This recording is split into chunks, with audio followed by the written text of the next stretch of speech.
Hi everybody, I hope you're having a great day. In this video I'm going to be covering Black Spider. Now there have been 3 individuals at least that have carried the name Black Spider.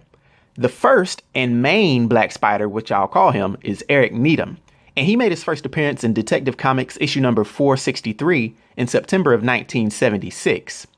The second Black Spider was Johnny LaMonica, and he made his first appearance in Batman issue number 518 in May of 1995.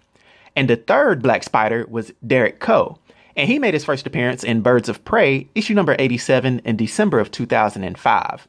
Now he's also had a brief appearance in the DC Rebirth, but this individual's name was not ever revealed. This video will be focusing on the classic and main individual that's been known as the Black Spider, which is Eric Needham. Eric stands 5 feet 10 inches tall and weighs 173 pounds. He has brown eyes and black hair. Black Spider often uses very high-tech weapons, such as very advanced guns and even lasers. He's also a peak-level athlete that's trained in many different forms of combat. It's been noted that he primarily has received ninja training so that he can better face superpowered enemies without actually having superpowers himself. Despite him not officially having superpowers, it has been speculated though by Black Canary and others that due to him being thrown out of a very high window and surviving, that he might actually have metahuman endurance and survivability. Now, in his youth, Eric Needham was addicted to drugs, and he turned to crime to support his habit. After committing a string of petty thefts and muggings, he attempted to rob a liquor store and inadvertently killed a man who turned out to be his own father. Because of this, he almost went insane with remorse, so he kicked his habit and he sought out war against any drug dealer anywhere. Learning of his new obsession, a mysterious figure supplied him with extensive training, a colorful costume, and sophisticated weapons. And since he intended to hunt down criminal quote-unquote flies, he took on the name Black Spider. It was later revealed that the man bankrolling Black Spider was Hannibal Hardwick, a drug king of Gotham City who was using him to eliminate his rivals. Hannibal was also prepared to eliminate Black Spider himself when the time came necessary.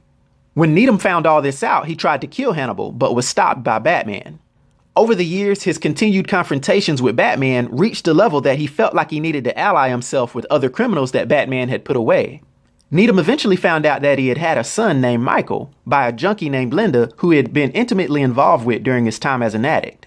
During a fake drug buy that he had set up, he was able to get information from one of the buyers as to the whereabouts of the key suppliers, and he would have killed him if it wasn't for Batman intervening again, and he barely avoided being captured by Bats again.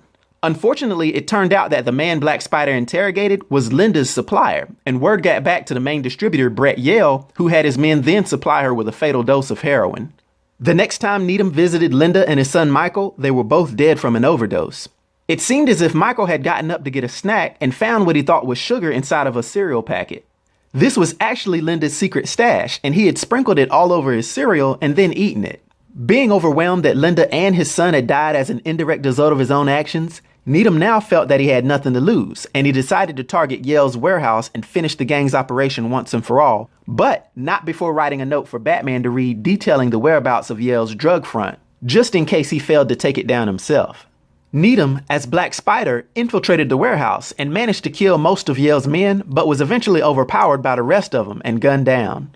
The men then drug him into the warehouse and brought him in front of Yale himself, who mocked him and was getting ready to kill him with the very thing he was trying to get out of Gotham City, heroin.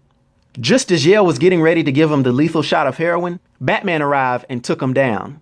Now, as Bats was in the process of binding up Yale, he was suddenly pushed through the window of the warehouse by Needham and only narrowly survived by grappling to a nearby flagpole.